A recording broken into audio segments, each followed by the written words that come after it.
what I'd like to do today is just bring a little bit about what I found from my roots from infrastructure.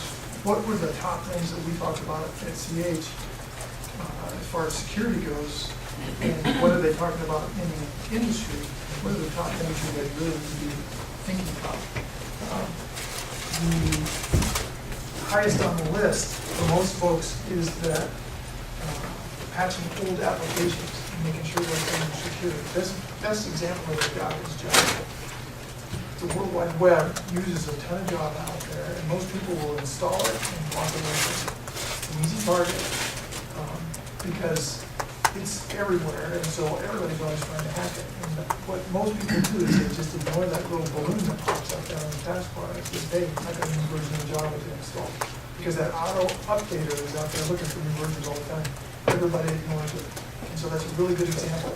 We also have lots of other applications out there that are vulnerable, but that's one of the biggest items on everybody's target is, and XP is another good example because it just went by the wayside, but you have to patch those applications first.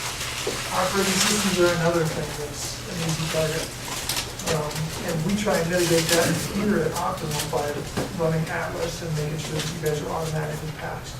We run all the patches through a week of grooming before we send them out to all of our clients to make sure that we're not going to impact you guys in an adverse way and make sure that it's been vetted. And then we try and get that out to you as rapidly as we think it's proven. Next is making sure that you guys have the best antivirus out there. We've changed, Optimum has changed vendors are automatically patched. We run all the patches through a week of grooming before we send them out to all of our clients to make sure that we're not going to impact you guys in an adverse way and make sure that it's been vetted. And then we try and get that out to you as rapidly as we think it's proven. Next is making sure that you guys have the best antivirus out there. We've changed, Optimum has changed vendors a couple of times. The most recent one is ESET, and we feel really good about this program. It's doing a very good job for us. I can't say it's bulletproof because, as you saw in the video that Al was showing, that there is pretty nefarious stuff out there, and it mutates on a regular basis, and it's really hard to keep that stuff out in a zero-day environment. But that's number 3 on the list, is making sure that you got anti-malware, antivirus up to date and deployed on all of your gear. A thing that goes for me right behind that is making sure that your backups are taken care of. And we try and do a very good job of that for all of our clients. But if you are impacted by a virus or some security threat, your backup is your next best friend. And making sure that you're getting daily backups and that you're rotating those off-site. And if you are rotating them off-site, make sure that they're encrypted. So that you make sure that they are falling into somebody else's hands, that they can't do anything with that key that you've got. And that's one of the things that we do with our backups is any data that's at rest in our data center is encrypted so that if anybody were to break in, they couldn't get to it. The other thing that goes along with backups is making sure that it is off-site. One of the things that in my history at CH Hill, we had an IT person in Southern California decide on his own that he was going to rotate the tapes off-site. He's trying to do the right thing for the company, but it was really easy to get to those tapes in the back of his Jeep because he just left them in the back seat. They just cut through the back window and then they took the tapes. They really didn't know what they were taking, but at the end of the day, we were exposed. And so that's what you don't want to do is have somebody taking them home, exposing them to who knows what at their house. So be very careful with your backups. Next on that list is monitoring your applications and your hardware 24/7. And we've got that deployed for all of our customers. But if something goes boom in the middle of the night and you guys don't know about it, and you come in the next morning, that's what we try and make sure that we mitigate that for you guys. Next on the list is decommissioning legacy applications and hardware. About a year ago at a Gartner symposium, CIOs got together and said, what's one of the biggest targets, and it's trying to get rid of, be creative as far as getting rid of old hardware and old applications. Those two go hand in hand. It costs, if it's more vulnerable because you have to patch those old pieces of hardware if they're appliances, and they get slipped through the cracks. The other thing is those old applications, really it becomes impossible to upgrade operating systems or applications because they aren't patchable anymore, and so you get to move on to the next version. It's really difficult to do those things because of the cost sometimes, but they're harder to support because you have to have workarounds to make sure that they continue to keep working.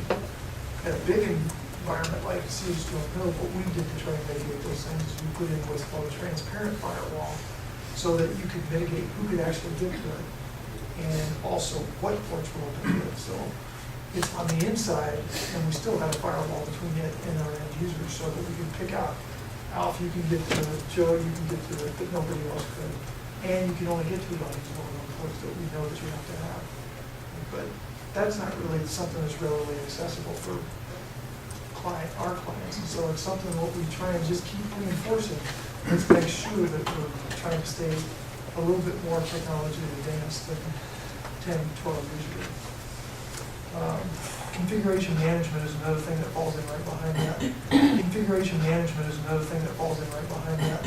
If you are making changes in your environment or your IT staff is, we hope that you're keeping logs of everything that you change, documented, so that if that change makes a difference or it impacts your production, that you have the ability to roll back.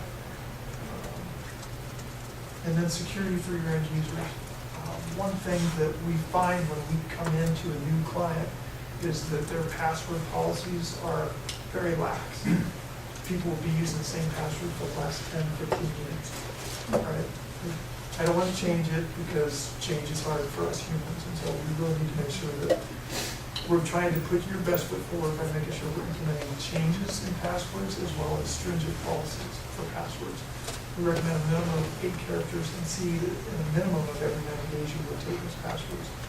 Additionally, if you use the same password for all your applications, whether they're on the company premises or if they're out in the cloud or your personal, that's a big liability as well, because if somebody hacks your personal password, they've got a cookie to get right inside if you have remote access. So try and segregate that stuff. There's lots of different password safes out there that are available that you can start to use those for all of your cyber work that you do, and it will inject them automatically in your browser. So that's another thing that we think is important. And then one of the things that I'll talk about is create an incident recovery plan or a disaster recovery plan. Plan for the what ifs. If you end up having a problem, a fire, a virus, some incident that wasn't planned, a discontented employee, right, walks out the door and he makes some changes for you on his way out the door. Make sure that you have backups and that they get tested and